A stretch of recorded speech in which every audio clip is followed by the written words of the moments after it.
Y'all show some first time love. Make some noise for Mo.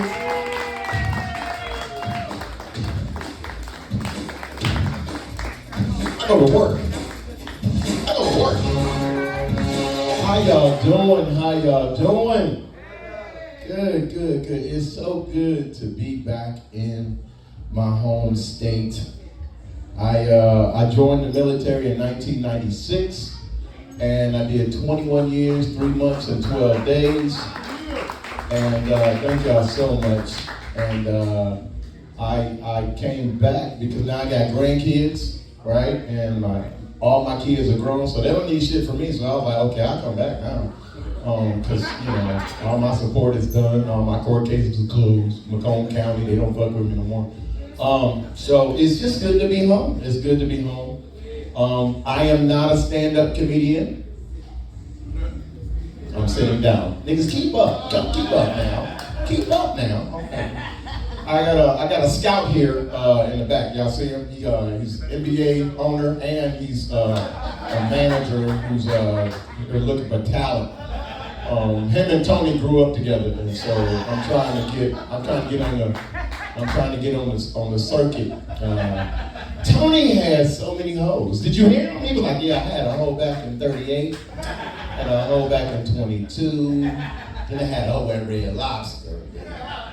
I'm so jealous because I didn't have any of that, sir. I didn't have it. I'm dark skinned, so in our culture, you're in the last. So anyway, y'all give it up for your man, Alta Boogie. Listen, this dude has been making veterans laugh for a minute. I'm gonna tell y'all right now, I just happen to be a veteran. And we go through a lot of shit as veterans, you know what I'm saying? They teach us how to go to war, but they don't teach us how to fucking come back home, right? And so sometimes you need people with a sense of humor where you're from so that spirit can reach out to you and lift you up. Does that make sense? That make sense? All right. Bet. I want to say what's up to the special guests in the building. 2 Chainz. I love y'all, man. I love your stuff, man. Love it. And y'all, you just just bless my heart that you would show up tonight. I'm glad you got the invite. I hit him up on Hotmail. I didn't think he was going to respond, but he did, and I'm so glad. I just want to give y'all a good news report, a praise report, if you will. I finally got a beautiful deal with Paramount Plus. So give it up for Paramount Plus. Yes, I'm super excited. So for $12.99, I get to watch all the movies I want on Paramount. Thank you so much for getting that joke. Thank you in the back. I appreciate it. $12.99, I get all the jokes, all the videos and things like that, and it's good.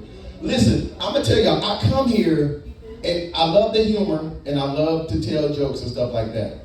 But I come here because not one time have they had an ugly bartender. I promise you. She looked like Regina King's sister. I come here every time and they be just so pretty. There was another one, she had a big forehead. You know, big forehead women is always pretty. Like you got a big forehead. That's pretty. That's a trademark. And she got a big forehead, she gonna be fine as hell when she grow up. That's just the way it goes. All the big forehead women are pretty when they grow up. That's crazy. That's so crazy. Out to see, he said, I ain't lying, I'm trying to tell you. And it's just a beautiful thing just to see them walking around and serving, the Lord's work. It's just great, That suit is wonderful. I'm trying to tell you. Blessed, highly favored in the Lord. Okay? Mr. Boogie was talking about real nigger issues. And what I would like to tell y'all is that when I grew up, I didn't have an uncle that did that for me. I lived on the east side, and all my family lived on the west side. So I was out in this motherfucker like Han Solo with no Chewbacca. I would get beat up on the Jefferson bus, on the Linwood bus. I would get beat up on the Gratiot bus, all the way to 8 Mile to Eastland. I never got the real nigga test. I grew up with my mom. And my mom was one of those moms where she was just real tough. You know what I mean? She had to do the father and the mother job. You know what I mean? Busta Rhymes owed my mother so much money because he took his whole style from her. You know, I thought I told you about looking up in class. She got the whole thing from my mama, and he didn't pay her any royalties, and so because of that, we were still poor. Y'all remember Goodfella boxes? Anyway, yes, come on, man. How do you remember Goodfella boxes? You about 28. I'm 29, but I was poor still too. Okay, all right, come on, Goodfella, still in work. Won't he do it?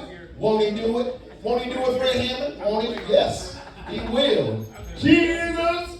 Man, so, you know, growing up poor and not having my uncles and cousins to make me tough, I grew up listening to music, you know what I mean? And so, like, it was a girl that I liked. I went to Ides Elementary. It was on Phillip, between Jefferson and Kirkland. And I used to watch a lot of TV, right? My mom would go to work. It was no skipping school, right? I was one of the kids, like, when I got up, my mom was already at Chrysler, okay? So I got my ass up and I did what I was supposed to do because I didn't want her to come and beat me like in Roots, because that's how my mom would me. She, you know, it's a whole, I know you don't know, Tony. I know your mother would come home and say, listen, you and Lincoln better get to class right now. I'm kidding, Tony. I'm kidding, Tony. I love you, man. I love you. Please don't cancel me. Don't cancel me. So I would get up and do what I was supposed to do, and you know that's just the way it was. And I would walk to school, and you know it was interesting. Y'all remember the safeties? Y'all remember the safeties with the little orange belt? With the little orange belt helped you cross the street? Listen, I was in 3rd grade, and I would be walking by myself because I didn't have no friends with a real nigga. I was a real Negro. Negro. Okay, so real nigga is like a thug, right? Real Negro is like Theo Hudson. That's like Theo Hudson.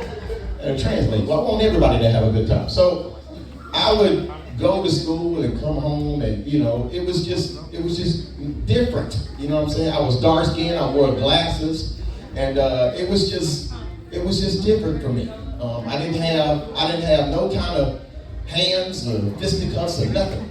People would take my lunch money. I would just go ahead and put it out there. You know what I'm saying? I was skinny. I didn't want no trouble. You know what I'm saying?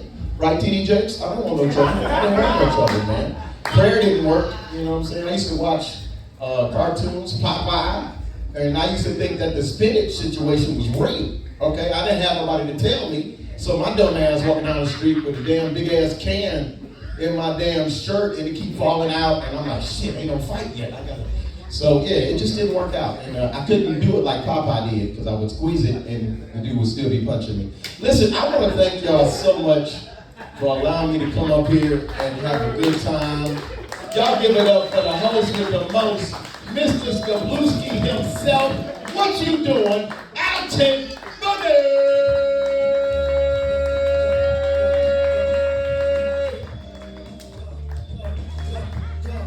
Hey, one love, you trying to take your job, man.